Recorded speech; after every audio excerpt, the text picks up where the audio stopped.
আপনাদের এই আলোচনা সভাটিকে কবুল করেছেন, এই জন্য মহান সত্তা আল্লাহ সুবহানাহু ওয়া তাআলার একবার শুকরিয়া সুজুদ আদায় করি, সকলে পড়ি আলহামদুলিল্লাহ।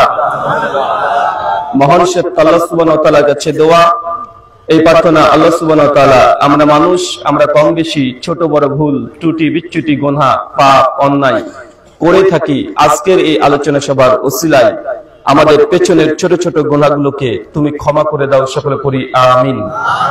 মহান সত্তা আল্লাহ সুবহানাহু ওয়া তাআলার কাছে দোয়া, এই প্রার্থনা, আল্লাহ সুবহানাহু ওয়া তাআলা আজকের এই আলোচনা সভাটিকে সফল করার জন্য যারা সার্বিক দিক থেকে সাহায্য এবং সহযোগিতা করেছেন এবং বিভিন্ন কলা কৌশলী যারা এই প্রোগ্রামকে সফল হওয়ার জন্য চেষ্টা করেছেন, আল্লাহ সুবহানাহু ওয়া তাআলা তুমি তাদের প্রত্যেকের নেক নিয়াত এবং নেক আমলগুলোকে কবুল করে নাও, সকলে পড়ি আমিন। সম্মানিত সুধী, মাগরিব থেকে বিভিন্ন আলোচক তারা পবিত্র কোরআনুল কারীম এবং হাদিসে মুবারাকা থেকে অনেক গুরুত্বপূর্ণ আলোচনা আপনাদের সামনে পেশ করেছেন।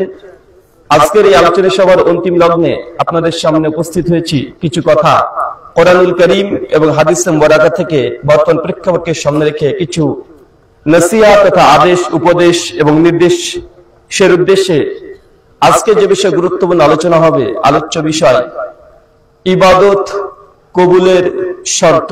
কি বললাম বলেন তো? ইবাদত কবুলের শর্ত। আমরা মানুষ হিসাবে যেহেতু দুনিয়াতে এসেছি, আর আল্লাহ সুবহানাহু ওয়া তাআলা আমাদেরকে মানুষ হিসাবে দুনিয়াতে প্রেরণ করেছেন, জীবনের অনেক উদ্দেশ্য বা ডেস্টিনেশন থাকতে পারে, অনেক মানুষের অনেক গন্তব্য থাকতে পারে, কিন্তু আল্লাহ সুবহানাহু ওয়া তাআলা যে উদ্দেশ্যে আমাদেরকে সৃষ্টি করেছেন সেই উদ্দেশ্যের নাম কি? জি, ইবাদত।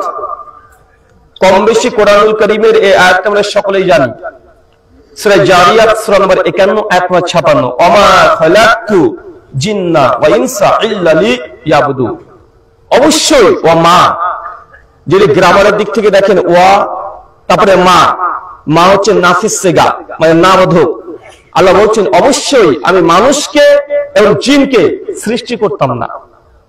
আল্লাহ অস্বীকার করছেন, না করতাম না। আমরা অনুবাদ করে থাকি কি, যে আল্লাহ মানুষ এবং জিনকে সৃষ্টি করেছেন ইবাদতের জন্য, তাহলে কোরআনুল কারীম সেভাবে বলছে না, ওয়া মা, অবশ্যই না, নিঃসন্দেহে আমি মানুষকে সৃষ্টি করতাম না এবং জিনকেও সৃষ্টি করতাম না। তারপরে আল্লাহ কালমে হাসের তাগিদ দিচ্ছে, কেন সৃষ্টি করেছি? আল্লাহ ইবাদত বাংলা ভাষা না চাইনিজ? আল্লাহ কোরআনে বললেন যে মানুষের জিনকে আমি সৃষ্টি করেছি শুধুমাত্র কেবলমাত্র আমার ইবাদতের জন্য। এখন ইবাদত কোন ভাষা? আরবি ভাষা। এখন ইবাদত বলতে আপনি কি বুঝেন? কোনটা ইবাদত? কোন একটা দেখেন, সূরা মুলক সূরা 67 আয়াত নম্বর 2, আল্লাহ বলেন আল্লাযী খালাকাল মাউতা ওয়াল হায়াতা, ইবাদতের জন্য।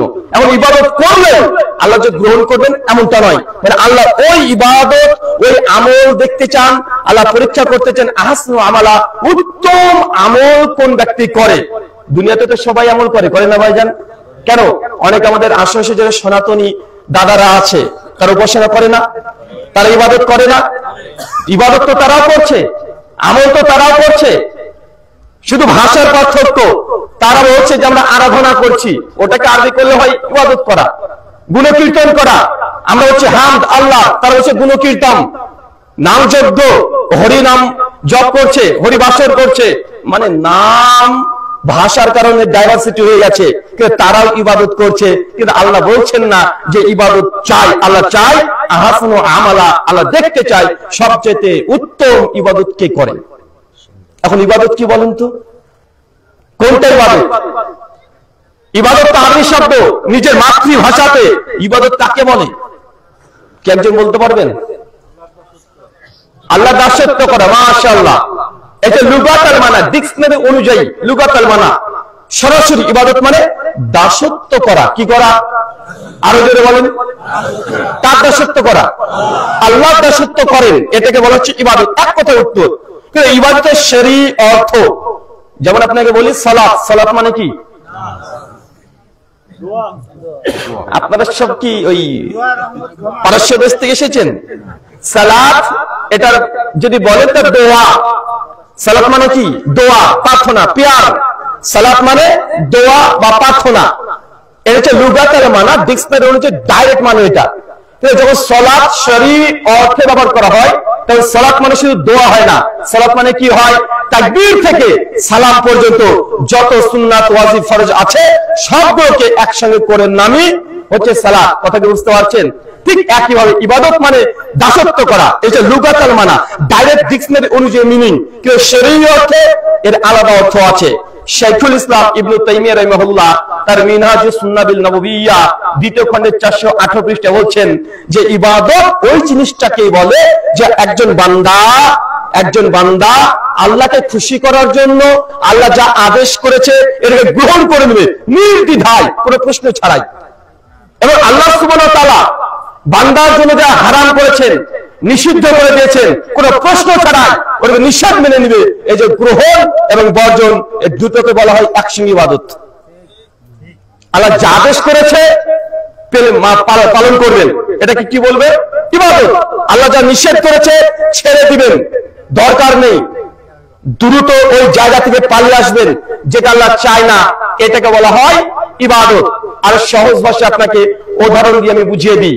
আল্লাহ কোরআনে বলছে, বারবার বলেছেন, কমপক্ষে 80 অধিক জায়গায়, আকিমিস সালাহ, তোমরা সালাত আদায় করো। এমন কোন বান্দা যদি 5 ওয়াক্ত সালাত আদায় করে আল্লাহর ইবাদত করছে কি করছে না? করছে, সন্দেহ ছাড়াই করছে।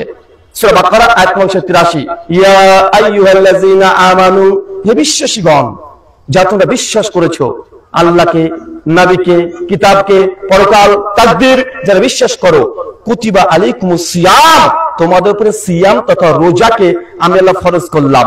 এবং রমজানের মাসে কে যদি পূর্ণ রমজান সিয়াম পালন করে সে আল্লাহর ইবাদত করলো কি করলো না? ইবাদত করলো। একেবারে জাকাতের কথা যে দেবে সে ইবাদত করছে। হজ ইবাদত, ইবাদতের এটা হচ্ছে অর্ধেক রূপ। এর কি রূপ বলেন তো? অর্ধেক রূপ। বাকি অর্ধেক কোনগুলো? যেগুলো নিষেধ করেছে। আল্লাহ কোরআনে বলছে সূরা মাইদা 5 আয়াত 90, ইয়া আইয়ুহাল্লাযীনা আমানু, হে বিশ্বাসীগণ, ইন্নামাল খামরু ওয়াল মাইসির, নিশ্চয় মদ এবং জুয়া, ওয়াল সাবু ওয়াল আজলামু, মূর্তি পূজার দেবী এবং ভাগ্য নির্ণয় স্বর, মানে জাদুটোনা, লটারি এবং জাদুটোনা সবগুলো শয়তানের কাজ, এখান থেকে দূরে থাকো। এখন একজন মুসলিম সে যদি মদ থেকে দূরে থাকে, বন্ধুর সঙ্গে রেস্টুরেন্টে গিয়েছে, সমস্ত বন্ধুরা পার্টিতে গিয়েছে, সবাই মদ পান করছে, আর আপনি দেখছেন এই মদ এটা আল্লাহ কোরআনে হারাম করে দিয়েছে, আপনি বললেন ইন্নী আখাফুল্লাহ, নিশ্চয়ই আমি আমার রব আল্লাহকে ভয় করি, আমি কখনোই তোমাদের সঙ্গে শরীক হতে পারবো না, কারণ আল্লাহ যেটাকে হারাম করেছে এই হারাম অনুষ্ঠানে আমি যাবো না। দ্রুত আল্লাহকে ভয় করে যদি পালিয়ে আসে, এই পালিয়ে আসার ইবাদত হবে কি হবে না? এখন এটা হচ্ছে ইবাদত। আমরা শুধু নামাজ, রোজা, হজ, যাকাত এগুলোকে ইবাদত মনে করে বসে আছি, কিন্তু আল্লাহ যে নিষেধ করলে এটা বিরত থাকা, এটা কোন ইবাদত করার চাইতে বিরত থাকা, এটা অধিক অনেক অনেক বড় ইবাদত। আল্লাহ যে আদেশ করেছে অবশ্যই ইবাদত, কিন্তু গুরুত্বের দিক থেকে যেটা আল্লাহ নিষেধ করেছে সেটাকে গ্রহণ করে নেওয়া, এটাই বড় ইবাদত। কেন জানেন? মানুষও আল্লাহ যে আদেশ করেছে এটা কম বেশি সবাই পালন করে, সবাই করে। ওটা হিন্দু বলেন, খ্রিস্টান, ইহুদিন, সবাই কম বেশি ঈশ্বরের ভক্তি আরাধনা পদ্ধতি আলাদা হতে পারে, করে, কিন্তু আল্লাহ যেগুলো নিষেধ করেছে এইগুলো আমরা করতে পারি না। ওইদিকে নবী আদমের কাহিনী মনে করেন, দেখেন আল্লাহ বলল যে আদম, গোটা জান্নাত তোমার, যাও, যা মন চায় খাও, পান করো, এনজয় করো গোটা জান্নাত। আল্লাহ একটাই নিষেধ করেছে। কি নিষেধ করেছে? গাছের কাছে যাবে না, এই নিষেধ। নবী আদম কি করেছেন? যা আদেশ করেছেন ভুলে গেছেন, যেটা নিষেধ করেছেন, হারাম করেছেন, ওটাকে করে ফেলেছে। তাই আমাদের পরীক্ষা কোনটা? আল্লাহ যেটা আদেশ করেছে এটা চাইতে বেশি গুরুত্বপূর্ণ আল্লাহ যেটা আমাদেরকে নিষেধ করে দিয়েছে। এদের কোরআনের এই আয়াত দিয়ে আপনাকে বোঝানোর চেষ্টা করলাম, আল্লাহ যা হারাম করেছে সেটাকে বিরত থাকার নাম, এটা অনেক বড় ইবাদত। নামাজ পড়ার চাইতে আপনি গায়রুল্লাহর কাছে সিজদা দেবেন না, মাজারে গিয়ে সিজদা দিবেন না, শিরিক করবেন না, এটা অনেক বড় ইবাদত। আবার উদাহরণ দিই, আমি উদাহরণের সামনে চলে যাব, কেননা সাধারণ মানুষ অনেক ক্ষেত্রে আমরা বুঝি না, আমরা উসুল বুঝি না, নীতিমালা না বোঝার কারণে নিজের ইচ্ছে মতো যা মন চায় তাই করি। একজন ব্যক্তি আল্লাহকে সিজদা করে, আবার দরগাকেও করে, দুর্গাকেও করে। কথা বুঝতে পারলেন? একজন ব্যক্তি ও নামাজও পড়ে, দুর্গা পুজোতেও যায়, দুর্গা মণ্ডপ উদ্বোধনী করছে, ওখানে পুনিপাত করছে, আবার দরগাতে যাচ্ছে, চাদরে চড়াচ্ছে। একজন ব্যক্তি এরকম, আরেকজন ব্যক্তি আছে ও আল্লাহকে সিজদা দেয় না, দরগাকেও দেয় না, দুর্গাকেও দেয় না, কোনো শিরক করে না। এখন বলেন তো কোন ব্যক্তি বেশি ভালো? চাচা, হ্যাঁ, যে কাউকে করে না, আল্লাহ তো করে না, গায়বকে করে না, কেন? অন্তত সে শিরক করছে না। কথা বলে বুঝতে পারলেন না? সবচেয়ে বড় গুনার নাম কি? আশরাকু বিল্লাহ, আল্লাহর সাথে শিরক করা। একজন ব্যক্তি যদি নামাজ না পড়ে, রোজা না করে, হজ না করে, যাকাত না দেয়, কিন্তু শিরক করে না, আরেকজন ব্যক্তি নামাজ, রোজা, হজ, যাকাত সব করে, আবার শিরকও করে, কোন ব্যক্তি উত্তম আল্লাহর নিকটে? ওই ব্যক্তি যে নামাজ, রোজা, হজ, যাকাত করে না, আবার শিরকও করে না, অন্তত এর চাইতে এক ডিগ্রি ভালো জায়গা আছে। কারণ গুনাহ করছে কিন্তু এই ব্যক্তি শিরকের গুনাহটা করেনি। কিন্তু আমাদের সমাজে কি ধারণা আছে যে না না না, ওটা ঠিক আছে, ওই সব জায়গায় দিচ্ছে, এটা ঠিক আছে। আল্লাহ সুবহানাহু ওয়া তাআলা বলেন কোরআনুল কারীম সূরা জুমা সূরা নম্বর 39 আয়াত নম্বর 18, আল্লাযীনা ইয়াসতামিউনাল কওল। আল্লাহ বলছেন যারা মনোযোগ সহকারে কথা শ্রবণ করে। কিভাবে বলেন তো? আল্লাযীনা ইয়াসতামিউনাল কওল ফায়াত্তাবিউনা হাসানা। আর শোনার পরে যারা যেটা হাসান, উত্তম জিনিস, যেটাকে গ্রহণ করে নেয়, ফাউলাইকা আল্লাযীনা হাদাহুমুল্লাহ, আমি এই ব্যক্তিকে ধরে ধরেই আমি আল্লাহ হেদায়েত দিয়ে থাকি। আল্লাহ কাকে হেদায়েত দেয়? কথা বলেন। কোন আয়াতে দেখেন আগে কি বলছেন আল্লাহ? আল্লাযীনা ইয়াসতামিউনাল কওল ফায়াত্তাবিউনা হাসানা উলাইকা আল্লাযীনা হাদাহুমুল্লাহ উলাইকা হুম উলুল আলবাব। চারটি বৈশিষ্ট্য বলা হয়েছে যদি হেদায়েত পেতে চান। এক, মনোযোগ সহকারে কথা শ্রবণ করব। দূরে বসে থাকবেন তাহলে আপনি হেদায়েত কখনো পেতে পারেন না। আপনার কথা শুনতে হবে, এটা আপনার দায়িত্ব, এটা কোরআনের দাবি যে মনোযোগ সহকারে কথা শ্রবণ করতে হবে। আপনি একথা বলতে পারেন না ওরা আলাদা, ওদের কথা শোনা যাবে না, এরকম কোন মুমিনের এরকম বৈশিষ্ট্য হতে পারে না। কাদের বৈশিষ্ট্য এটা? কাফেরদের, আবু জাহেলের, আবু লাহাব, উতবা, শায়বা।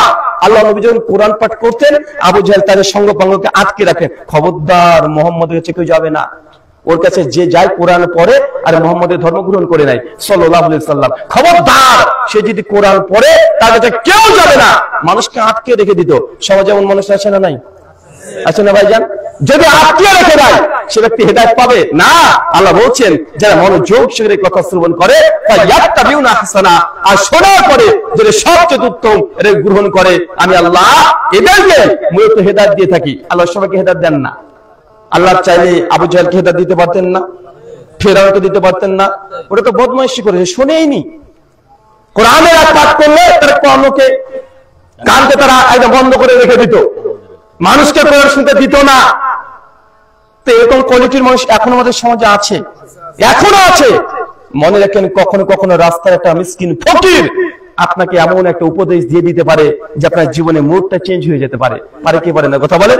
মানুষকে শুনতে হবে। আমি তো বলে হিন্দু যদি কোন কথা বলে দেয় যে দেখেন আপনাদের ইসলাম ধর্ম অনুযায়ী কেউ যদি জেনে বুঝে 1 টাকা সুদ খায় 36 বার জিনা করলে যে পাপ সেই পাপ হয়, একজন হিন্দু পণ্ডিত যদি বলে কথা ঠিক না ভুল?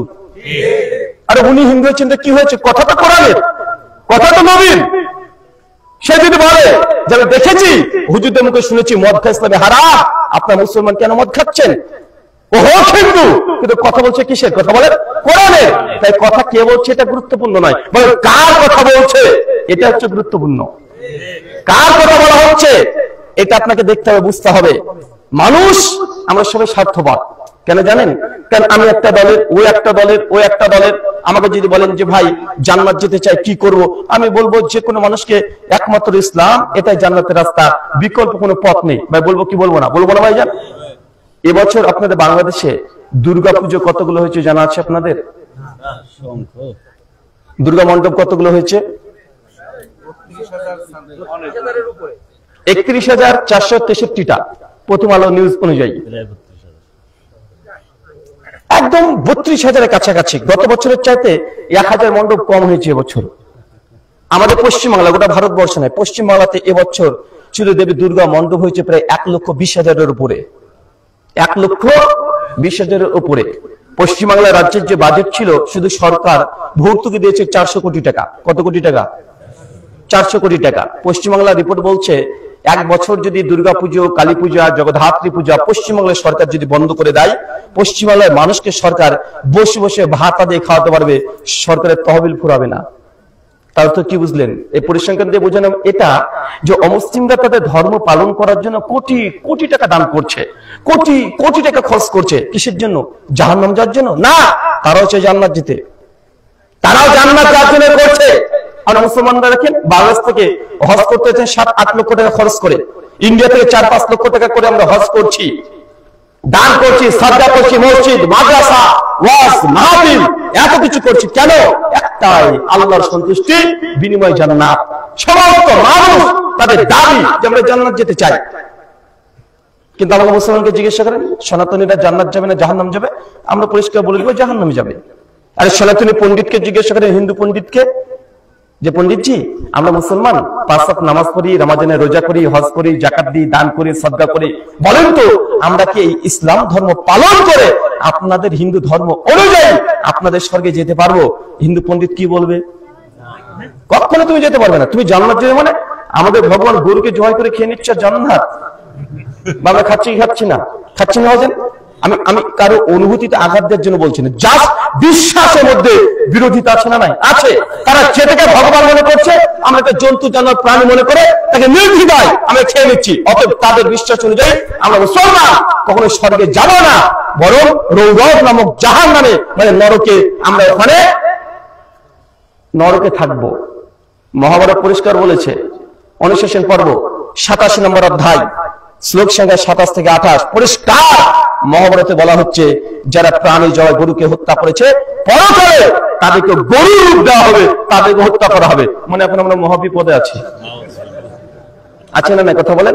তাদের শাস্ত্র, তাদের বিশ্বাস। আমি জাস্ট বলছি এটা যে তারা তো মনে করে যে আমি তাদের গৌমাতাকে আমরা হত্যা করেছি, জয় করে খেয়ে নিয়েছি, অতএব আমরা মুসলমান যেহেতু এই কাজ করেছি আমরা নরকে যাবো। নরক সে জায়গা ভয়ঙ্কর, সবচেয়ে ভয়ঙ্কর 28 প্রকার নরক আছে। কয় প্রকার? 28 প্রকার।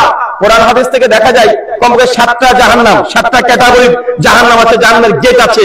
কিন্তু হিন্দু সনাতন শাস্ত্র অনুযায়ী 28 প্রকার জাহান্নাম তথা নরক আছে। সবচেয়ে ভয়ঙ্কর শাস্তি দেওয়া হয় রৌরব নামক নরকে। আর ওই নরকে অপরাধ গরু জবাই করেছি, আমরা ওই নরকেই থাকবো। এটা তাদের বিশ্বাস, বিশ্বাস করতে পারে, সমস্যা নেই। আমরা যখন বিশ্বাস করছি তারাও নরকে যাবে বা জাহান্নামে যাবে। একজন খ্রিস্টান পাদ্রীকে জিজ্ঞাসা করেন, একজন হিন্দু পণ্ডিত যদি খ্রিস্টান পাদ্রীকে বলে যে স্যার আমরা তো কৃষ্ণ ভক্ত বা আমরা তো শিব ভক্ত, তো আমরা সনাতনীরা কি আপনাদের স্বর্গে যেতে পারবো? যিশুকে মানি না কিন্তু যেতে পারবো কি? খ্রিস্টান পাদ্রী কি বলবে? কি বলে, পাগল নাকি? তুমি যিশুকে মানো না, তুমি স্বর্গে যেতে পারবে না।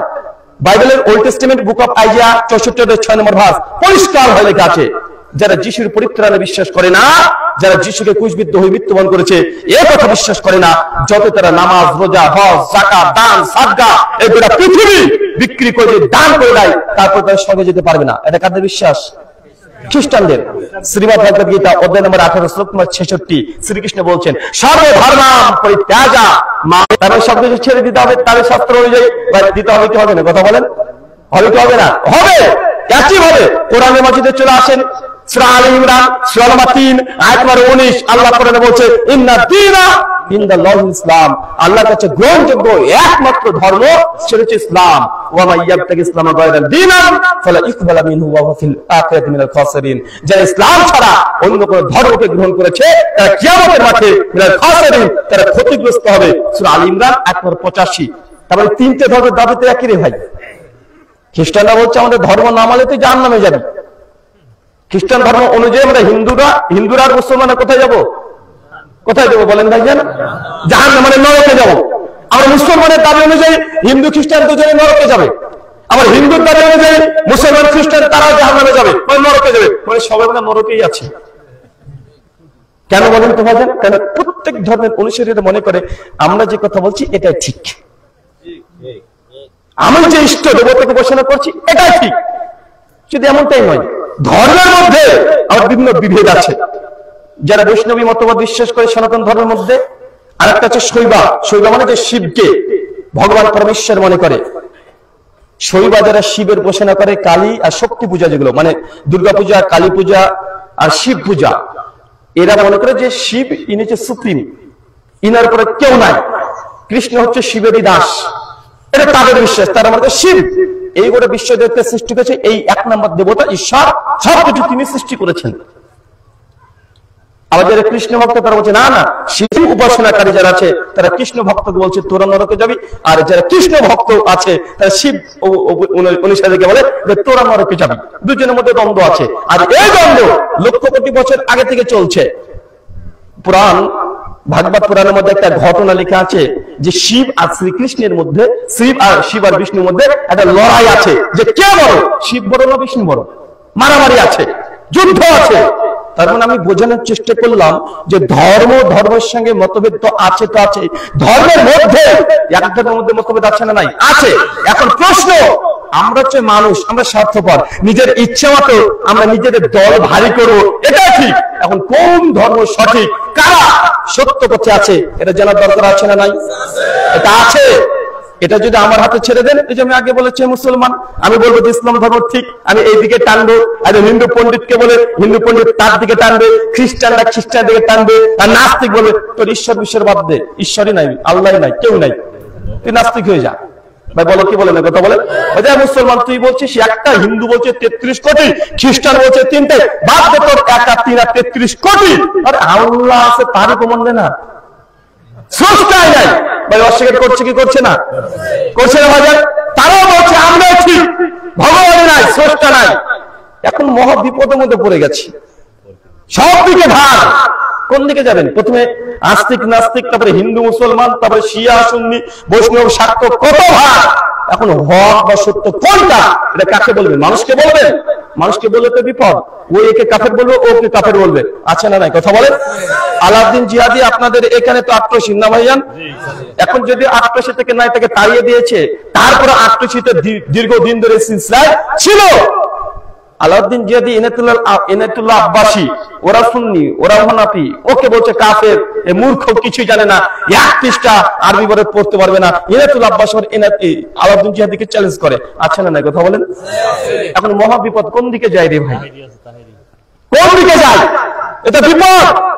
এই জন্য আমি আগে থেকে বলেছি, আল্লাহ কোরআনে জানিয়ে দিয়েছেন আল্লাযীনা ইয়াসতামিউনাল কওল ফায়াত্তাবিউনা আহসানা, যারা মনোযোগ সহকারে কথা শ্রবণ করে এবং অনুসরণ করে কোনটা, সবার না, ফায়াত্তাবিউনা আহসানা, শোনার পর যেটা সবচেয়ে ভালো, অনুসরণ করছে আহসানা, সবচেয়ে উত্তম জিনিসটা। উত্তম কোনটা? আল্লাহ হাদিসে ব্যাখ্যা করে দিয়েছে, আমি খুতবা তো পাঠ করেছি, ফাইন্না খায়রাল হাদিসি কিতাবুল্লাহ, সবচাইতে উত্তম কথা আল্লাহর কথা। কার কথা? আল্লাহর কথা।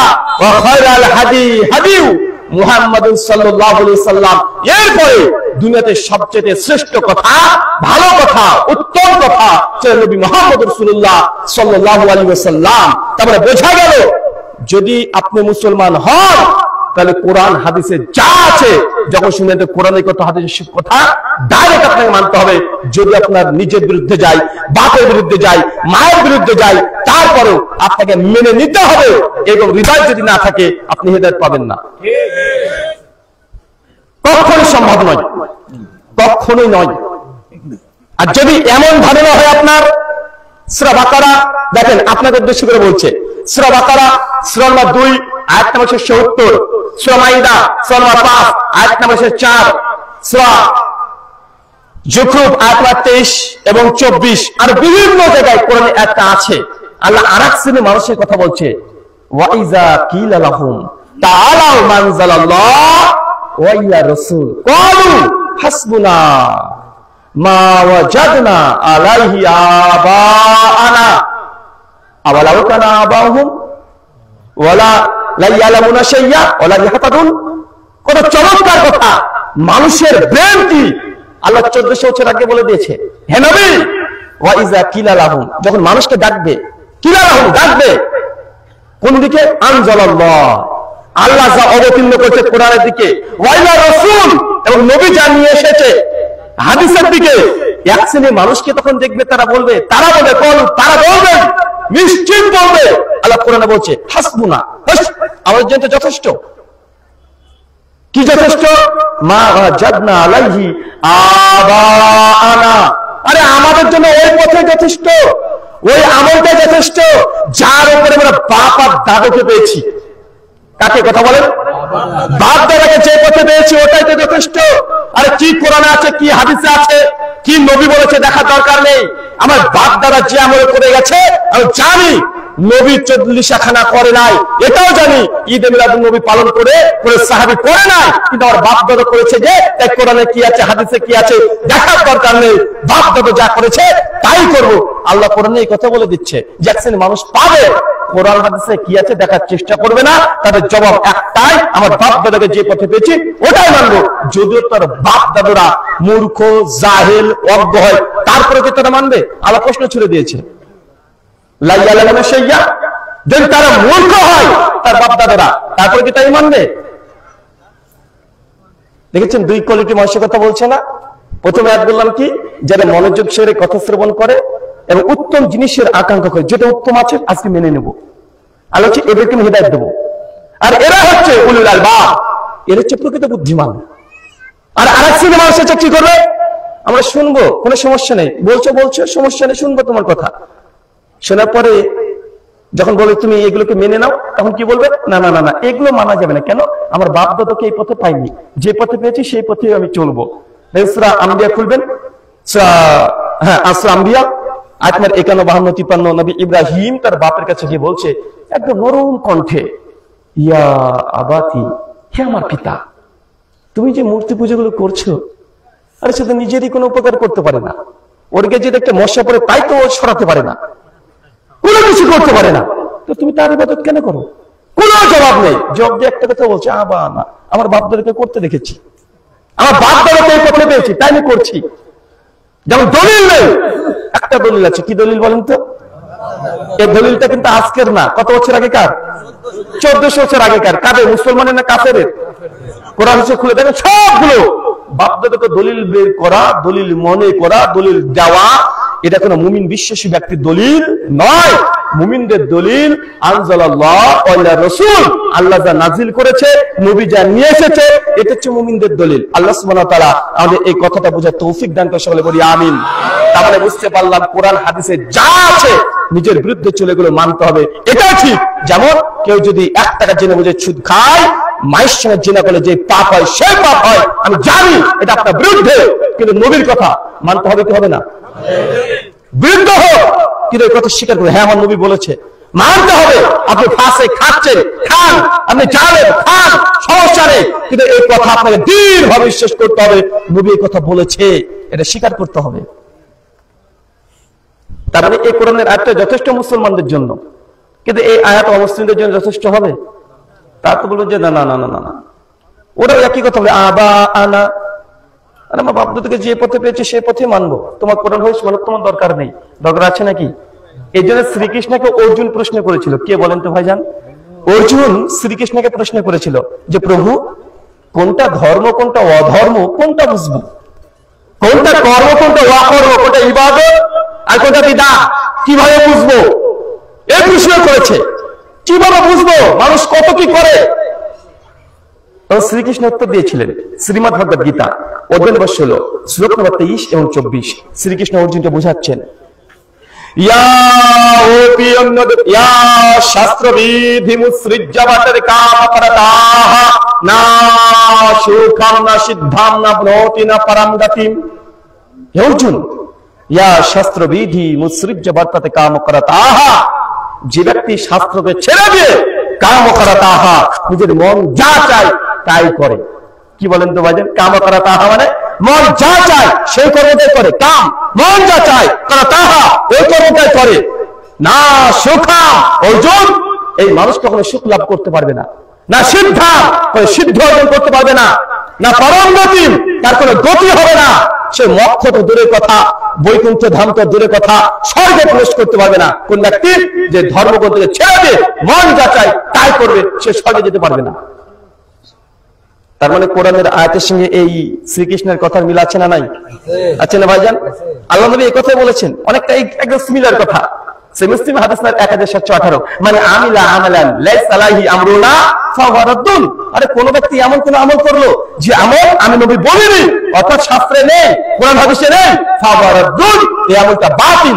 যত আপনি ভালো আমল করেন না কেন, ওই আমলটা বাতিল যদি শাস্ত্রে না থাকে। দেখেন কোরআনের কথা, হাদিসের কথা, সবের শাস্ত্রের কথা একই আছে না নাই? এই জন্য বলছি, মানুষকে যদি আপনি বলে দেন যে কোনটা ঠিক কোনটা ভুল, তো মানুষ নিজের ইচ্ছে মতো নিজের দলে ডাকবে। তাই এখানে আমাদের শাস্ত্র যা বলছে, কোরআন হাদিস যা বলছে, মুসলমানরা মানতে বাধ্য।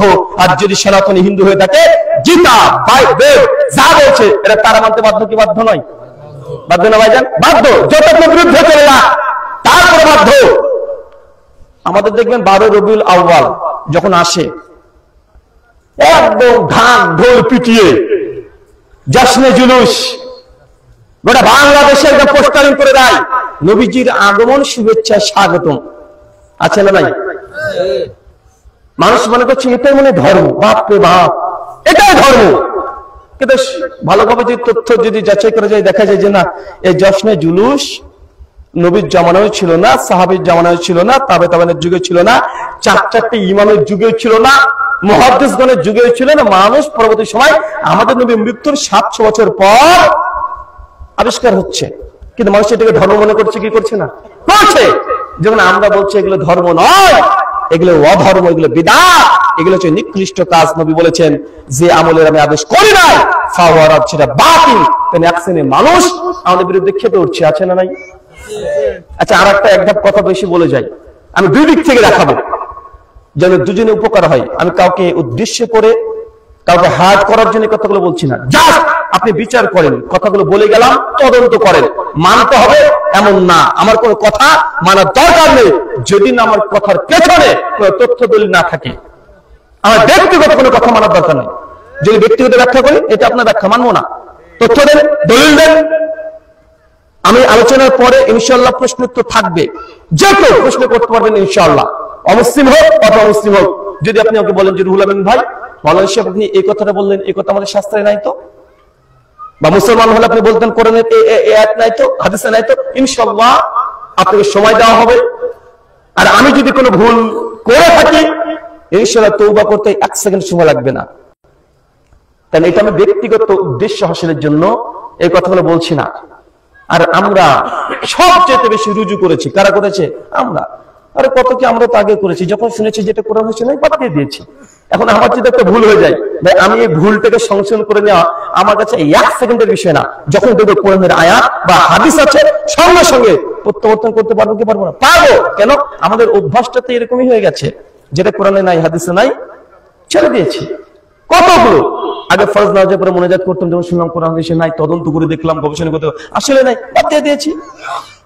আগে আমরা মিলাদ করেছি, যখন দেখলাম যে না এ তো কোরআন হাদিসে নাই, এমনি এমনি চলছে, বাদ দিয়ে দিয়েছি। কত কি বাদ দিয়ে দিয়েছি।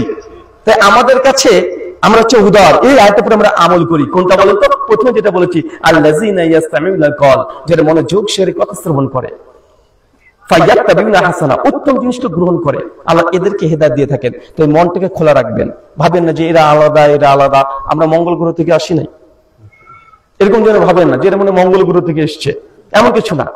কতকে বুঝতে পারছেন? এই কথাগুলোকে বোঝার চেষ্টা করেন। ঠিক একই ভাবে শ্রীকৃষ্ণকে যখন শ্রীকৃষ্ণ যখন অর্জুনকে বলছে, উনিও বলছেন যে শাস্ত্র বিধিকে উল্লঙ্ঘন করে কেউ যদি ধর্মকর্ম করবে, এটা ঈশ্বর কখনো গ্রহণ করবে না।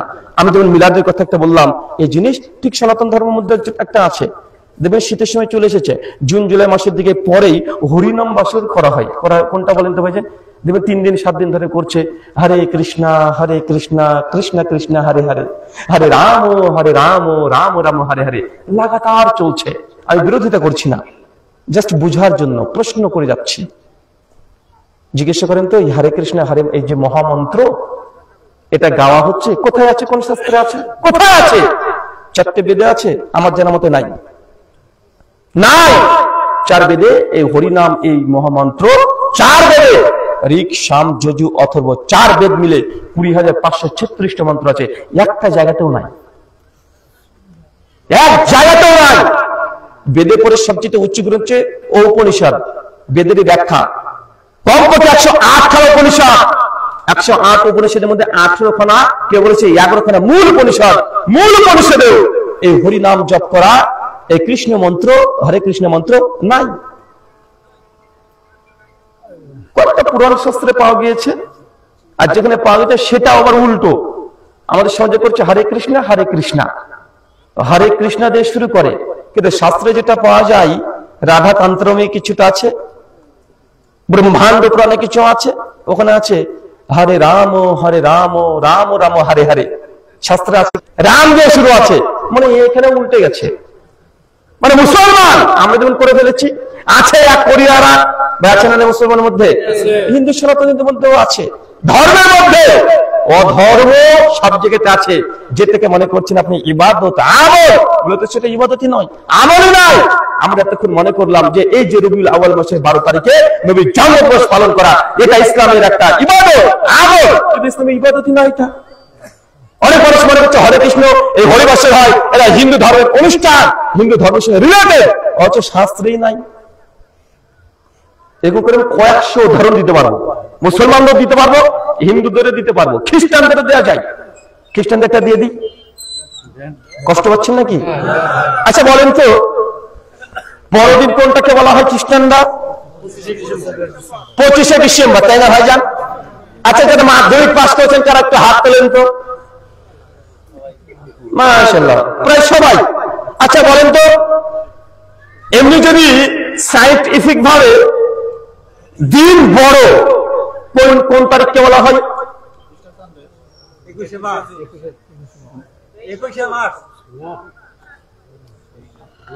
দিন বড় কোন সময় হয়?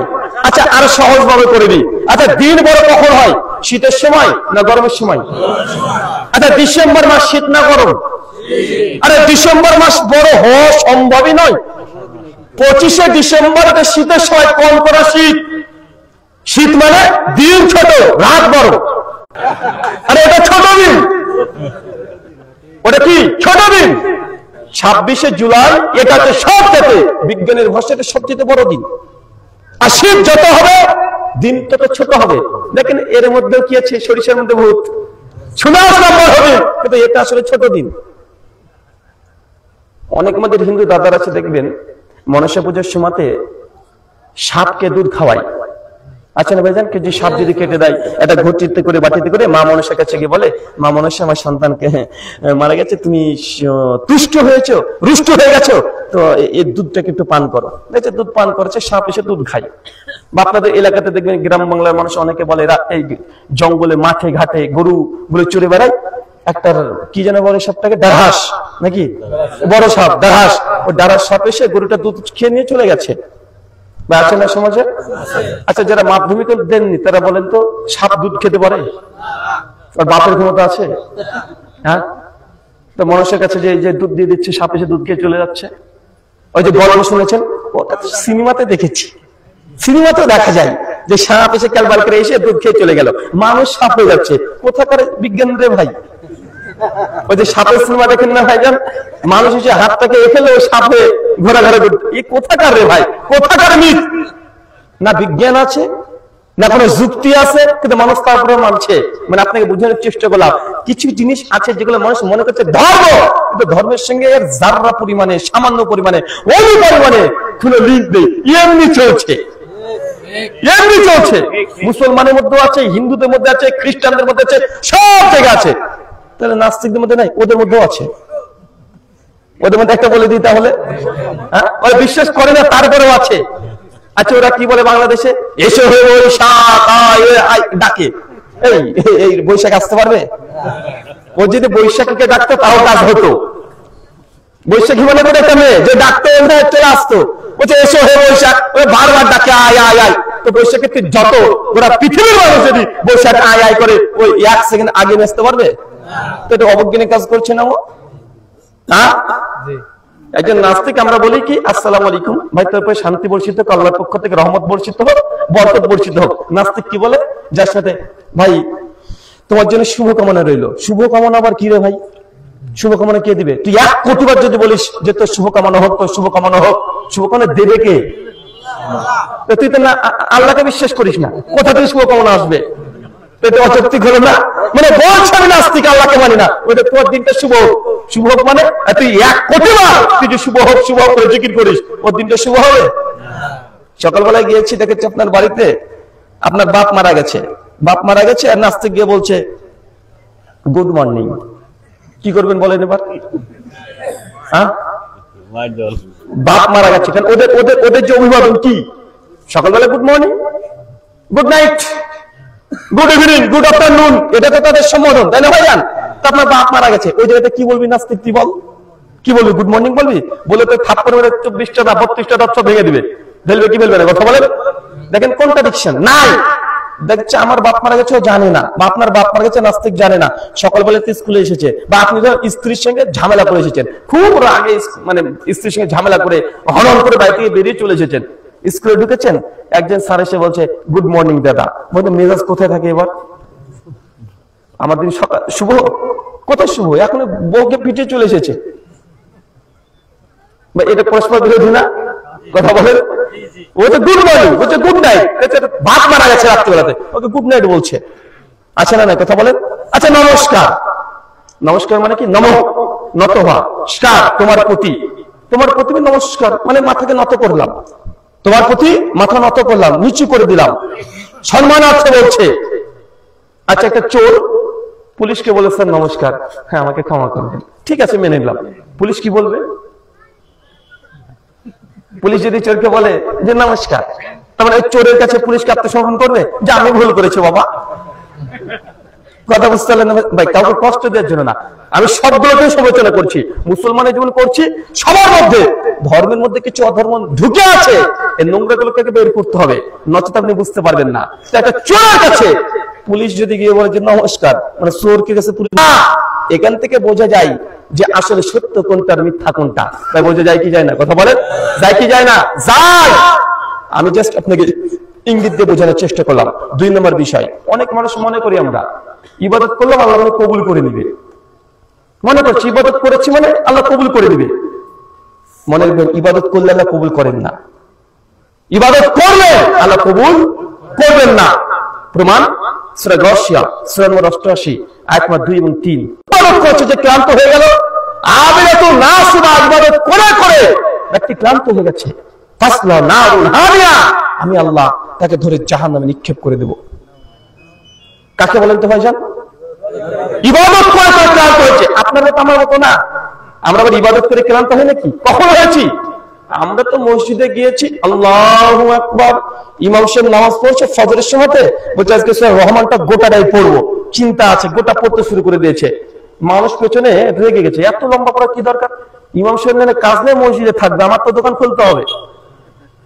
কথা বলে। আর আমরা তো অলস, আর ইবাদত করতে ক্লান্ত হইনি কখনো। এটা সেই ব্যক্তি কথা বলছে যে কত ইবাদত করেছে, কেন শুনেন নাই? ওই পীর সাহেব এক পায়ে দাঁড়িয়ে সারা রাত তাহাজ্জুদের নামাজ পড়েছে তোমার জন্য। এক ইবাদত করে তুমি ক্লান্ত হয়েছো, এক তুমি বুজুর্গি দেখিয়েছো। বলছে আমার পীর সাহেব সারা রাত তাহাজ্জুদের নামাজ পড়তো।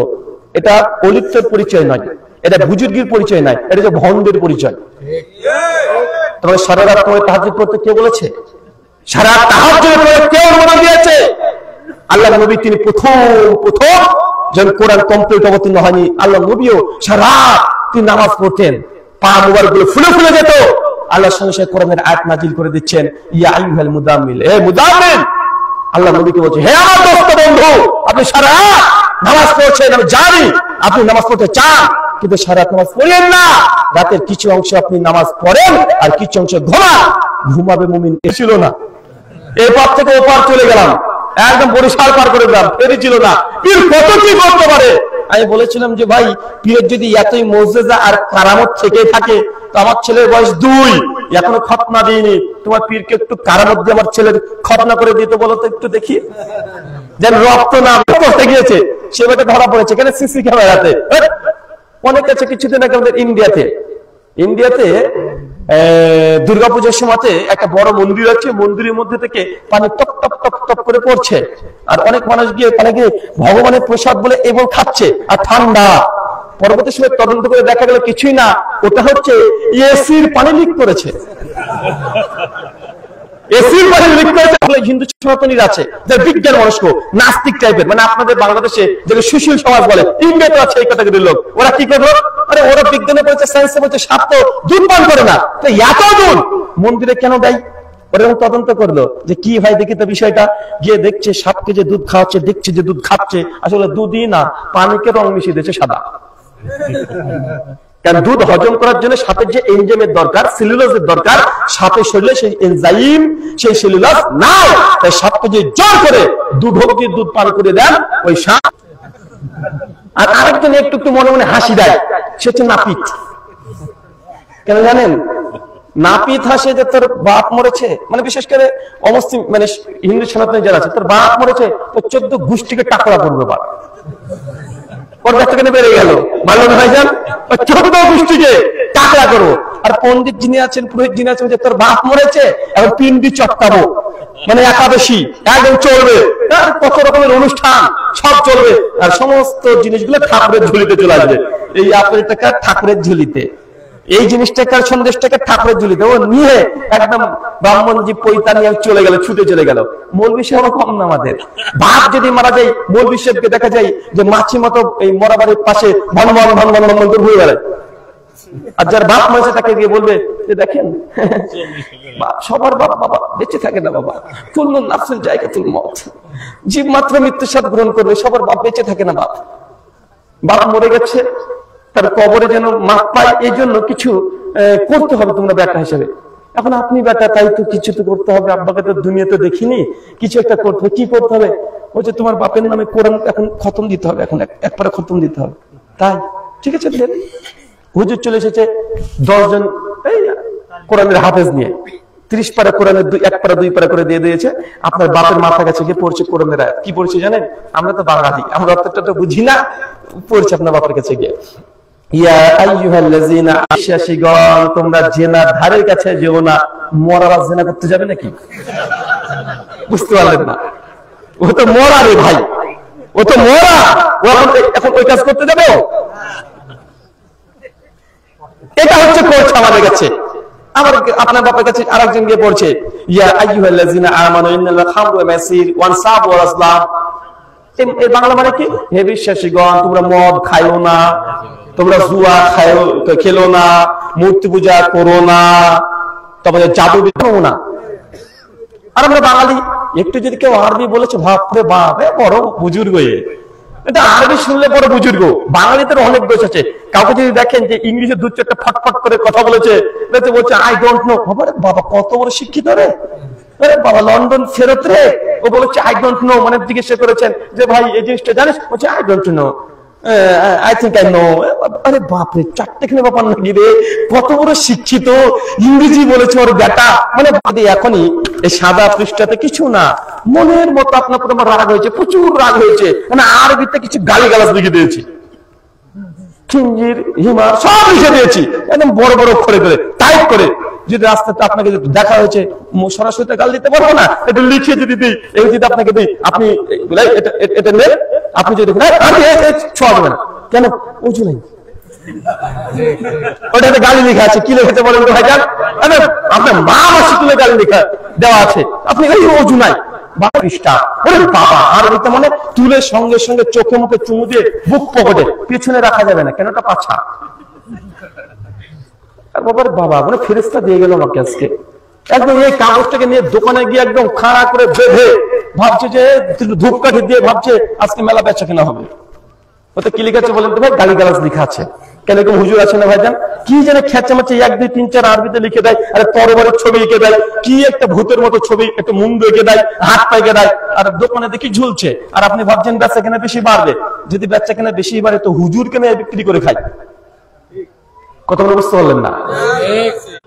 গোটা ঘরে তুই নকশা আঁকলে তোর কাছে লোক আসবে।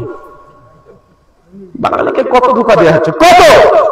ওই আমাদের কলকাতাতে হাইকোর্টের সামনে অনেক মানুষ আছে, ওরা ওই টিয়া পাখিকে খাঁচার মধ্যে বন্দি রেখে দেয়, আর মানুষ বড় বড় শিক্ষিত মানুষ একদম টাই কোট প্যান্ট করে চলে যায়, মানে কেসের রাজনীতি কি যে হবে, ভাগ্যে কি আছে, ধুক ধুক ধুক ধুক করে ওইসব জায়গাতে, ধুক ধুক ধুক করে না, 3টে জায়গাতে মানুষের ধুক ধুক করে। প্রথম হচ্ছে থানাতে, কি যে হবে টেনশন, কি যে হবে। আর একটা আছে যে কোর্ট, যে আমার রায়ের যে কি হবে কি হবে, মানুষ ভয় ঢুকিয়ে ইনকাম করেছে। ওই যে খ্রিস্টানরা একটা সময় আছে 100 বছর আগে, ক্যাথলিক খ্রিস্টানদেরকে ভয় দেখে ওই যে সব নরকে যাবি, টিকিট কাটা, এখন জান্নাতের টিকিট বিক্রি করেছে। বা ইতিহাস পড়েন নেই ভাইজান? ক্যাথলিক ইতিহাস পড়েন নেই? খ্রিস্টানদের নেপোলিয়ন বুলোপাট পরবর্তী সময় এসে তারপর সবগুলো প্রতিরোধ করে দিলেন যে না, এটা ধর্মের নামে অধর্ম। এক সময় মানুষকে জান্নাতের লোক দেখে আমাদের হিন্দু সনাতনী দাদারাই তারাই স্বামী মারা গিয়েছে, স্ত্রীকে বলছে তুই চিতায় যা, তাই স্বর্গের সময় সে দোল খেলবি। বাচ্চা না কথা বলে, এটা 100 বছর আগেকার কথা। এদিকে কি বলা হতো? সতীদাহ প্রথা। সতীদাহ প্রথা, স্বামী মারা গেছে বেচারি, ওর স্বামী বলছে ও কি করবে, বলছে না কিছু করবেন মানে। তখন বড় বড় পৈতাদারি ব্রাহ্মণ না কি বলেছিল যে এক কাজ কর, তুই তোর এই স্বামীর সঙ্গে স্বেচ্ছায় চলে যা, জোর যেন করতে না হয়, জোর করলে কিন্তু জান্নাত স্বর্গে যেতে পারবি না, নরকে চলে যাবে, তাই স্বেচ্ছায় তুই চিতার উপরে যদি উঠে যাস তুই তোর স্বামীর সঙ্গে জান্নাতে মানে স্বর্গে দৌড় খেলবি। এখন কত মানুষকে হত্যা করা হয়েছে জিন্দা। এখনো ভারতের রাজস্থানে এখনো হয় সতীদাহ প্রথা, এখনো মানুষের মধ্যে নোংরা ধারণা এখনো বিদ্যমান আছে। আছে না কথা বলেন? ধর্মের নিয়ে চলছিল একটা সময়, স্বামী যদি আগে মারা যায়, বিধবা হয়ে গেছে, আর বিধবাকে বিবাহ দেওয়া যাবে না, ছিল কি ছিল না? বিধবার বিবাহ দেওয়া যাবে না, নিষিদ্ধ, হারাম ঘোষণা করেছিল। একটা সময় নিষিদ্ধ হারাম ঘোষণা করে ছেড়ে দিয়েছে। আন্দোলন হয়েছে, মানুষ প্রতিরোধ করেছে, প্রতিবাদ করেছে, যেটা কোনো ধর্ম হতে পারে না। বিধবা হয়েছে তো কি হয়েছে, স্বামী মারা গেছে, মেয়েটা দ্বিতীয় বিয়ের দরকার আছে, কিন্তু তা ছিল না। কি ছিল? বিধবা হয়ে গেছে, চুল টুল কেটে দেন, নেড়া করে ছেড়ে দাও, সাদা থান পরিয়ে দাও, হাতে যত গহনা আছে সবগুলোকে ভেঙে ফেলো, এটা ছিল তাদের বিধান। আর অনেকগুলো বিধান ছিল। যদি তেমন যদি কোনো যোগ্য যদি ব্রাহ্মণ থাকতো, তার কাছে 2-4 রাত গিয়ে, এটাকে বলে নিয়োগ প্রথা, নিয়োগ করে একটা সন্তান নিয়ে মেয়েটাকে বাকি জীবনটা এখন সংসার কাটাতে হবে। স্বামী ছাড়া সংসার হয়ে গেছে, একটা সন্তান কে ব্রাহ্মণের দ্বারা হয়েছে। এটা স্বামী দয়ানন্দ সরস্বতী তার সত্যার্থ প্রকাশ 4th সমোল্লাসে বিস্তারিত লিখেছে। নিয়োগ প্রথা কি, কিভাবে নিয়োগ হয়, মহাভারতে অনেক নিয়োগের ঘটনা আছে। পাণ্ডুর কিভাবে নিয়োগ হয়েছে, কিভাবে সবগুলো আছে, ব্যাস কিভাবে জন্মগ্রহণ করেছে, সব লেখা আছে। একটা সময় সমাজ এগুলো ছিল, কিন্তু মানুষ এখন উন্নত হচ্ছে, মানুষ এগুলোকে আর ওই দাম দেয় না। কিন্তু তারপরে কিছু মানুষ এরকম আছে, আছেন না কথা বলেন? ওই যে আমিলাতু নাসিবা, ইবাদত করে করে মানুষ ক্লান্ত হয়ে যাবে। দেখেন সবাই ইবাদত করছে, 3 দিন 4 দিন হরে কৃষ্ণ নাম জপ করছে, সকাল থেকে রাত পর্যন্ত নবীজির আগমন শুভেচ্ছা স্বাগতম করে হেঁটে হেঁটে প্রায় ফুসকা ফেলে দিচ্ছে। ফলাফল তাসলা নারুন হামিয়া, আমি আল্লাহ জাহান্নামে নিক্ষেপ করব। কেন? এই যে এই ইবাদতটা তুমি ইবাদত করেছো, কিন্তু এটা ইবাদত করার সিস্টেম নয়। সারা রাত তুমি তাহাজ্জুদ করবে, নবী এটা বলেনি, তুমি বাতববাড়ি করেছো। এখানে সহিহ বুখারী কিতাবুন নিকাহ হাদিস নাম্বার 563, সহিহ মুসলিম হাদিস নাম্বার 1441, মিশকাত হাদিস নাম্বার 165। আল্লাহ নবী স্ত্রীর কাছে 3 জন সাহাবী একসঙ্গে এসেছে। কয়জন বলেন তো ভাইজান? 3 জন এসে আমাদেরকে বলছে আমাদের নবী কেমন কেমন আমল করতেন। আমাদের বর্ণনা করেছেন যে নবীজি আমাদের এই এই এই এই আমলগুলো করতেন। সাহাবীরা বলছে কোথায় আল্লাহ রাসূলুল্লাহ, কোথায় আমরা? নবী তো নবী, উনি এমনি জান্নাত যাবে, জান্নাত যাবে মানে তিনি সাফাত করে তো মানুষকে জান্নাতে যেতে হবে, তিনার খবর তো প্রথম থাকবে, তিনি প্রথম উঠবে। 3 জনের মধ্যে চট করে বলছে আমি সারা রাত তাহাজ্জুদের নামাজ পড়বো, রাত দিনে ঘুমাবো না, সারা রাত তাহাজ্জুদের নামাজ পড়বো। আরেকজন বলছে তুমি তাহাজ্জুদের নামাজ পড়বে, আমি সারা জীবন বিয়ে করব না, জীবন চিল্লা। তুমি এক চিল্লা তো চিল্লা, সাহাবী জীবন চিল্লা দিতে চেয়েছে। চিল্লা বোঝেন না ভাইজান? ওই সাহাবী বলছে যে বিয়ে করবো না, বিয়ে করলে বউকে সময় দিতে হবে, ছেলে হবে তাকে সময় দিতে হবে, এই দুনিয়ার মোহতে মত্ত হয়ে যাবো, আমার দরকার নেই, বিয়ে করবো না, সবসময় আল্লাহ বিল্লাহ করবো, পরে থাকবো, সাধু হয়ে যাবো, বাউল ফকির হয়ে যাবো। আরেকজন তখন বলছে যে হয়তো সবকিছু করলো, আমি আর কি করবো? ওরা এই জবাব দিল। আল্লাহ নবী শুনো বাবা কি বলে এটা, তাতে দেখো তাদেরকে লোক পাঠিয়েছে, ডেকে এনেছে। নবী হচ্ছে তোমরা কি তারা? জি। তোমরা এই কথা বলেছে? জি রাসূলুল্লাহ এই কথা বলেছি। আল্লাহ নবী তখন চট করে জবাব দিয়েছে ওয়াল্লাযী নাফসি বিহাদি মুহাম্মদ, সেই সত্তার কসম, আল্লাহর কসম যার হাতে নবী মুহাম্মদের প্রাণ আছে, জেনে রাখো আমি রাতে নামাজও পড়ি, তাহাজ্জুদ আবার ঘুমাই, বিয়েও করেছি, স্ত্রীর সময় দিই, রোজা পালনও করি, রোজা ছেড়েও দিই। ফামান রাগিবান সুন্নতি ফালাইসা মিন্নি, যারা আমার এই সুন্নাহ আমি যেভাবে আমল করেছি এর পরিপন্থী বেশি বৈরাগ্য পোষণ করবে, ফালাইসা মিন্নি, সে আমাদের দলভুক্ত না। নবী বলছে আমি বউকে সময় দিই, তুমি বলছো তুমি বিবাহ করবে না, তুই বাউল ফকির হবে। কথা বুঝতে পারলেন না ভাইজান?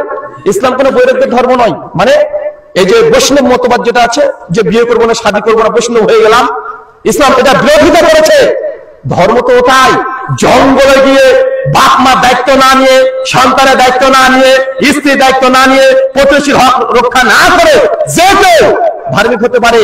কিন্তু বাপ মাকে দেখাশোনা করে, স্ত্রীর হক রক্ষা করে, সন্তানের সঙ্গে তার হক রক্ষা করে, প্রতিবেশীর হক রক্ষা করে, নিজের পরিপার্শ্বিক স্বামী, স্ত্রী, শ্বশুর, শাশুড়ি, বন্ধু বান্ধব সবাইকে একসঙ্গে রেখে ধার্মিক হওয়া কঠিন কাজ।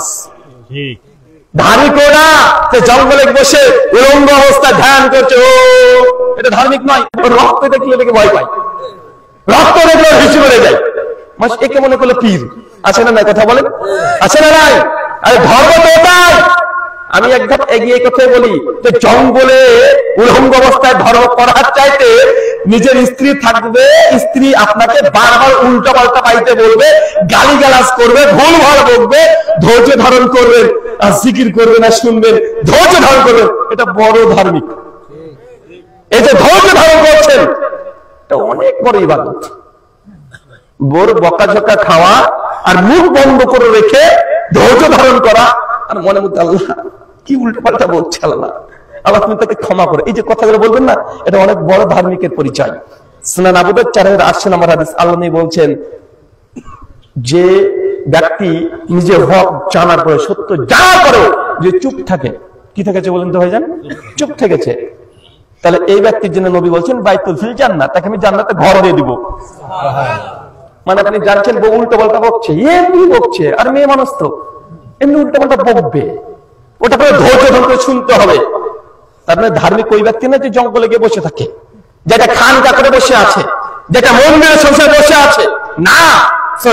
জুমা খুলে 9 নম্বর 1 আল্লাহ বলছে নামাজ পড়া হয়ে গেছে, জুমা দৌড় মার, বারা মসজিদ থেকে রোজগার করগা, বদমাইশি যা আল্লাহ ভাগ্যে দেখেছে রিজিক আর আকাশ থেকে পড়বে না, পড়বে না, তুই যা। ইসলাম কি বলেন? কোন বৈরাগ্যের ধর্ম না, চলবে না এখানে।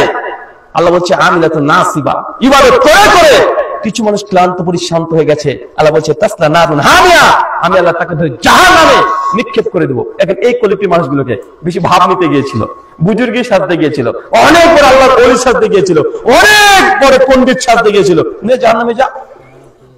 জাহান্নাম কেন যাচ্ছে বলেন তো? ইবাদত করে জাহান্নামে যাচ্ছে। ইবাদত করে কেন? ইবাদত সঠিক পদ্ধতিতে করা হয়নি। ওই সাহাবী বলেছিল সারা রাতে তাহাজ্জুদ নামাজ পড়বো, আমি বলছি তুই পড়বি, ফালাইসা মিন্নি, তুই আমার দলভুক্তই না, তুই আমার চাইতে বেশি মাতব্বরি করতে যাচ্ছিস, আমার চাইতে তুমি বেশি বুঝি করতে চাচ্ছ। সূরা হুজুরাত 8 নম্বর 1, ইয়া আইয়ুহাল্লাযিনা আমানু, হে বিশ্বাসীগণ, লা তুকাদ্দিমু, নবীর আগে গিয়ে যেও না, নবী যেই যতটুকু আমল করেছেন অতটুকুই থাকো। সূরা হাশর 59 8 মাসা মাতাকুম রাসূলু ফাখুযুহু ওয়া মা নাহাকুম আনহু ফান্তাহু, আমার নবী যা দেয় অতটুকু গ্রহণ করো, আর যা দেয় না বর্জন করে ছেড়ে দাও। সূরা নূর 63 আল্লাযিনা ইউখালিফুনা আন আমরিহি আন তুসিবাহুম ফিতনা আন ইউসিবাহুম আযাবুন আলীম, আমার নবী যা আদেশ করে আর এই আদেশকে কেউ যদি অস্বীকার করে চলে যায়, আদেশের বিরুদ্ধে যদি চলে যায়, আন তুসিবাহুম ফিতনা, আল্লাহ বলছেন ওই ব্যক্তিকে এই দুনিয়ার ফিতনাতে ডুবিয়ে দেব একদম। নবীর বিরুদ্ধে যাবেন আপনি? নবী এক আমল করতে বলেছে, আপনি বুজুর্গ থেকে আর এক আমল করতে যাবেন? আল্লাহ কোরআনে বলছে নবীর বিরুদ্ধে যাবে, নবী যে আমল করে তার চেয়ে তুমি ভাব বেশি নিতে যাচ্ছ। আন তুসিবাহুম ফিতনা, যদি এই কাজ করেছিস তাহলে দুনিয়াতে ফিতনাতে জর্জরিত করে ছেড়ে দেবো। আর ইউসিবাহুম আযাবুন আলীম, আর মরার পরে তোর জন্য অনেক বড় আযাবের অপেক্ষা করছে। নবীর উপরে যাওয়া যাবে না, যাওয়া যাবে? কথা বলেন। গোটা দুনিয়ার মধ্যে সর্বশ্রেষ্ঠ ব্যক্তি তিনি যে আমলগুলো করলেন না ভাই, এশা টু ফজর 40 বছর নামাজ পড়েছে আমার পীর সাহেব। আর আমরা বলছি সুবহানাল্লাহ, দেখেছিস বাপ রে বাপ, কত বড় বুজুর্গ, এশার নামাজে গেল ওযু করে, তারপরে না ফজর পর্যন্ত এক ওযুতে টিকিয়ে দিয়েছে, একটা দুটা বছর নয় 40 বছর। আবার ওই বুজুর্গ প্রসঙ্গে লিখছে, আমার ওই বুজুর্গ ইমাম সাহেব, মানে মূলত ইমাম আবু বকর প্রসঙ্গে লিখে রেখেছে তারা। আপনাদের ওই যে এনাতুল আব্বাসী এ বক্তব্য দিচ্ছে, এটা কি গাঁজা খায় না মাতাল না কি কে জানে। আর বলছে ইমাম সাহেব একদম 40 বছর না 50 বছর টানা সিয়াম ঘুমায়নি। ভাই ঘুমালে কেউ যে থাকে থাকে থাকে না, কেন ঘুমায়নি 40 বছর? কত বড় বুজুর্গ দেখেছেন? আচ্ছা কেউ যদি দুমনাম বা ফিসফাস করে দেয় পেছন দিক দিয়ে, ওই যে থাকবে না ভাঙবে? 40 বছর ফিসফাস হয়নি, এই সময়টা পাইনি রে বাবা। রাতে ঘুমায়নি তো দিনে হয়তো ঘুমাবে, বা দিনে হয়তো কিছু খাওয়া দাওয়া পান টান করবে। আচ্ছা এই 40 বছর স্ত্রীর ভাব কিভাবে রক্ষা করলো? 40 বছর কি স্ত্রীর কাছে যেতে হবে না? মানুষ না রোবট রে ভাই? এখন বলতেন হুজুর রাতে এই কাজ করে, দিনে গিয়েছে। কিন্তু ওই জীবনী তোমার যে লিখে রেখেছো তুমি, যে তোমার ইমাম সাহেব 50 বছর দিনে বেলা রোজা রাখতো, তো দিন তো আটকে দিয়েছে আগে, ও তো দিন তো আগে আটকে রেখে ছেড়ে দিয়েছে। 50 বছর রেখেছে, আবার রোজা রেখেছে, আবার বলছে পক্ষে 100 বার হজ করেছে। লোকটা বাঁচলো 80 বছরে 100 বার হজ করলো।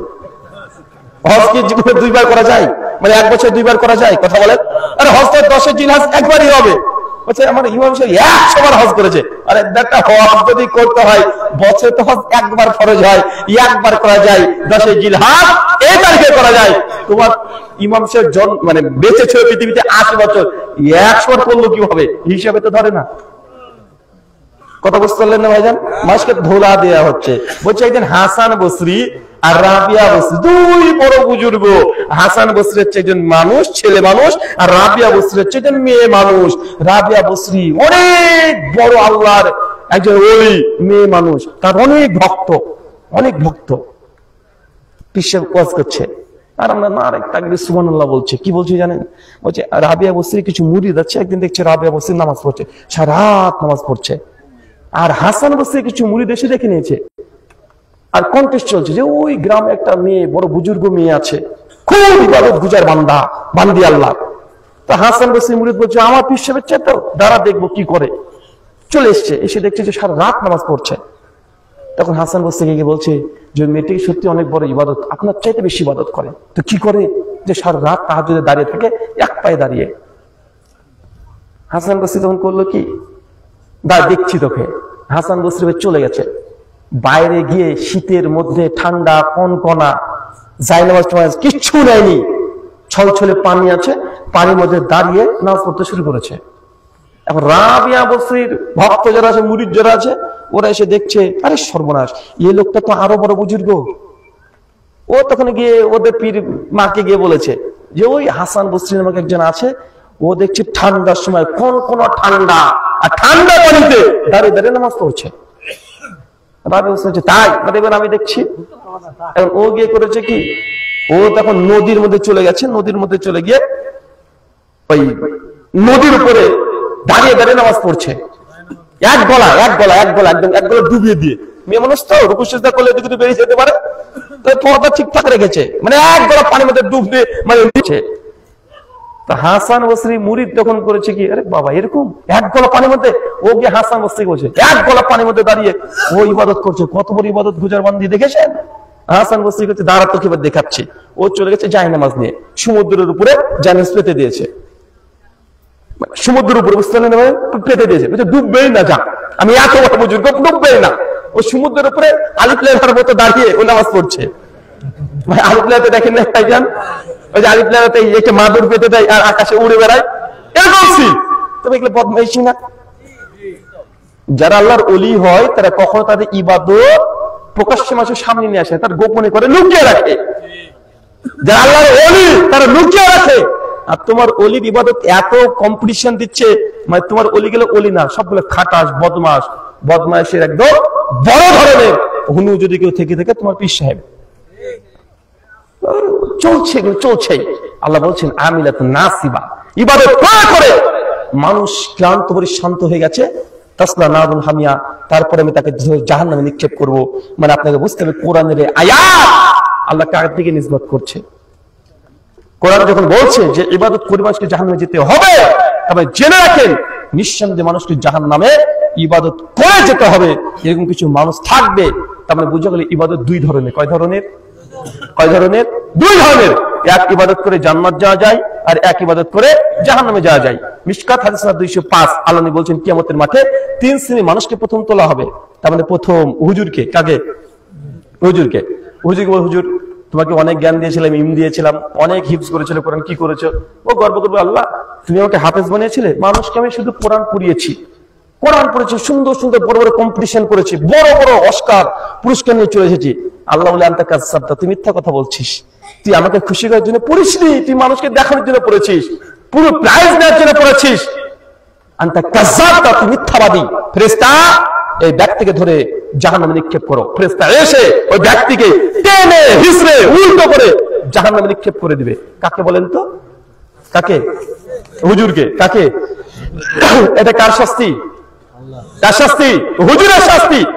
আল্লাহ নবী বলছেন মিশকাত হাদিস 4912, হঠাৎ দেখছি আল্লাহ নবী বলছেন যে আমাকে নিয়ে একদম আসমানে নিয়ে চলে গেলেন জিবরাইল। জান্নাত জাহান্নাম সব দেখলাম। শেষের দিকে এসে দেখছি কিছু মানুষকে আল্লাহ ফেরেশতাদের উল্টো করে ঝুলিয়ে রেখেছে, এক উল্টো, পা উপরে মাথা নিচে। আর আগুনের কেচি দিয়ে দেখছি ফেরেশতা তার জিহ্বাগুলোকে আগুনের কেচি দিয়ে কুটকুট করে কেটে দিচ্ছে। জিবরাইলকে আল্লাহ নবী বলছে মান হাওলে জিবরাইল, জিবরাইল কারা এরা? এত ভয়ঙ্কর আযাব জাহান্নামে কাকেরা হচ্ছে? জিবরাইল ইয়া রাসূলুল্লাহ, এরা হচ্ছে আপনার উম্মতের খাতাবা, এরা হচ্ছে বক্তা, হুজুর, পীর সাহেব। আল্লাহ নবী বলছে অপরাধ কি? কি অপরাধ করেছে? বলছে মানুষকে ভালো কথা বলেছে, নিজে আমল করেনি। হুজুর বলেছে, কি বলেছে বলেন তো? হুজুর বলেছে গান শোনা হারাম, কিন্তু হুজুর নিজে যে বাড়িতে গান চলে ওই বাড়িতে গিয়ে বিয়ে পড়াচ্ছে। আছেন না কথা বলেন? হুজুর নিজে বলেছে যৌতুক নেওয়া হারাম। আবার হুজুর যখন বিয়ে পড়াচ্ছে তো বলছে কি দিয়েছে গো? বলছে R150। হুজুর লিখছে 50,000 টাকা, খাট, একটা সঙ্গে লাঠি। হুজুর এই লাঠিটা যত্ন করে রেখে দেবো, মরার পরে তোমাকে দেওয়া হবে। আল্লাহ নবী বলছেন, দেখেন বলছে যে কিছু মানুষকে উল্টো করে ঝুলে রাখা হয়েছে, তার ঠোঁটগুলোকে আগুনের কাছে দিয়ে কাটছে ফেরেশতারা। নবী বলছে কি অপরাধ করেছে? বলছে এরা মানুষকে ভালো কথা বলেছে কিন্তু নিজেই আমল করেনি, তার জন্য এই কাজগুলো করা হচ্ছে। সমাজে এমন হুজুর আছে না নাই? কথা বলেন, আচ্ছা নাই? হুজুর জ্বর দেখাচ্ছে, আচ্ছা না? আপনার হুজুর জ্বর দেখায় না? হুজুর আবার বলছে যে মাকরু। জ্বরটা কি বলেন তো? মাকরু। ওই তো বাঙালি মানুষ আরবি শুনলে আমরা ভাবি কি না কি। মাকরু বাংলা মানে জানেন? মাকরু মানে খারাপ। মাকরু মানে কি? খারাপ। মাকরু মানে ক্ষতিকর, মাকরু মানে অপছন্দনীয়, মাকরু মানে নিন্দনীয়। মাকরু বাংলা মানে বলেন তো কোনটা ভালো পেলেন? মাকরু কোন শব্দটা ভালো পেলেন? মানে আপনার হুজুর খারাপ, আপনার হুজুর আপনার জন্য ক্ষতিকর, নিন্দনীয়, অপছন্দনীয়, সব না হুজুর একাই। হুজুর কি খাচ্ছে? মাকরু মানে হুজুর খারাপ খাচ্ছে। কত বড় খাটাস বদমাশ দেখেছেন? হুজুরে খারাপ খাই, হুজুরে খারাপ খাচ্ছে। আবার হুজুর বলছে দেখো দেখো দেখো দেখো, কোরআনে হাদিসে কোন জায়গায় জ্বর দেখা হারাম এ কথা লেখা নাই। চ্যালেঞ্জ করে বলতে পারি কেউ দুনিয়ার দেখাতে পারবে না জ্বর দেখা হারাম, এটা কোরআনের কোনো আয়াতে নাই। সত্যি কোরআনের মধ্যে আপনি খুঁজলে জ্বরটা যে হারাম কোরআনে পাবেন না, হাদিসেও পাবেন না। কি পাবেন? খামারকে হারাম করা হয়েছে, শরাব এই শব্দগুলো ব্যবহার করা হয়েছে। এখন উনি কিন্তু ভালোভাবেই জানেন যে জ্বরটা যে আরবি কোরআনে পাবে না। ভাই পাবে, এটা আবিষ্কার হলে তো সেই দিন। এখন কোন মদ ঘুরে মাতাল যদি বলে যে আল্লাহ তো মদ হারাম করেছে, আমি বিয়ার খাই, বিয়ার হারাম কোথায় আছে কোরআনে? হাদিসে কোথায় আছে? দেখাও। কে বলতে পারে যে না আমি তো মদও খাই না বিয়ার খাই না, আমি রাম খাই। রাম মানে আমাদের ইন্ডিয়ান একটা মদ কোম্পানি ব্র্যান্ড, অ্যালকোহল একটা ব্র্যান্ড হচ্ছে রাম, RAM, রাম। এবার রামচন্দ্র ভাবেন না যেন, আবার এরাম আলাদা, মানে জয় শ্রীরাম না। এই যে রাম হচ্ছে একটা ব্র্যান্ড। বলছে আমি মদ খাই না, আমি রাম খাই। কি দেখাচ্ছে? বলছে আমি তো মদ খাই না, আমি হিরোইন খাই। হিরোইনচি, হিরোইনের কথা কোথায় লেখা আছে? হিরোইন হারাম কোরআন ঘাটলে আপনি খুঁজে পাবেন যে হিরোইন হারাম। কথা বলেন। এখন হিরোইন খোঁজ যদি বলে যে না হিরোইন তাহলে জায়েজ, হুজুর যেইভাবে জায়েজ করছে, হুজুর বলছে জ্বরটার কথা কোরআনে নেই, অত জ্বরটা হারাম না। হুজুর রামের কথা কোরআনে লেখা নাই, হাদিসে কি আছে? কুল্লু মুস্কির খামরুন, যে জিনিস খেয়ে নেশা হয় তা সব হারাম। এক কথায় সব আউট, এক কথায় একদম বাউন্ডারি পার করে দিয়েছে। যাতে নেশা হবে যে নামে হোক সেটাই হারাম। কথাকে বুঝতে পারলেন ভাইজান? আচ্ছা নেশা কোনটা বলেন তো? যেটা খেলে পেট ভরে না, না খেলে ভালো লাগে না, ওটাই নেশা। নেশাটা কোয়ালিটি কি বলেন তো ভাই? যা খেলে পেট ভরে না, বিড়ি খেলে পেট ভরে, হ্যাঁ জর্দা খেলে পেট ভরে, কিন্তু না খেলে হুজুরে ভালো যে লাগে না, এটা হচ্ছে নেশা, একটা কোয়ালিটি। কথা বুঝতে পারলেন না ভাইজান? হুজুরকে দেখবেন ইফতারি করালেন, ইফতারি করার পরে হুজুর দেখবেন কত কি খাচ্ছে, ইফতারের সাথে কত কি খাচ্ছে, হুজুরের মন দেখবেন খুশি না যতক্ষণ না হাকিমপুরি জ্বর জমাচ্ছে। আর যে বিড়িখোর সারাদিন খাবে, রোজার পরে ইফতারের পরে সারাদিন খাচ্ছে, ইফতারের পরে সব খেয়ে ফেলেছে, যতক্ষণ বিড়িতে টান না দিচ্ছে ওর জন্য শান্তি হয় না। তার মানে কি এটা নেশা? এটা কি বলেন তো ভাইজান? আচ্ছা অনেক আছে, আরে বলেন কি হুজুর, আর সকালবেলা যদি বিড়িটা টান না মারি পেটে ক্লিয়ার হয় না, বের হয় না আমার। ভাই এমন আছে না নাই? আচ্ছা কার কার এই অসুখ আছে বলেন তো, বিড়িটা টান না মারলে নিজ দিয়ে বের হয় না? কেউ আছেন? আপনাদের সব আল্লাহর ওলি, আপনাদের এসব হয় নাকি? আপনারা তো ভালো মানুষ। আল্লাহ সুবহানাহু ওয়া তাআলা আপনাদের বোঝাতে তৌফিক দান করো, আমিন। সর্বত শুধু আমরা আলোচনা করলাম ইবাদত করলেই যে আল্লাহ কবুল করে এর কোনো নিশ্চয়তা নেই। ইবাদত ওটাই করবেন যেটা নবী থেকে প্রমাণিত আছে, যে সাহাবী থেকে প্রমাণিত আছে। আর যা প্রমাণ নেই, যত ভালো ইবাদত হোক না কেন, সেই ইবাদত করা যাবে না। ইনশাআল্লাহ ওই ইবাদতকে বাতিল করতে হবে। আল্লাহ সুবহানাহু ওয়া তাআলা বোঝার তৌফিক দান করো, সকলে বলি আমিন।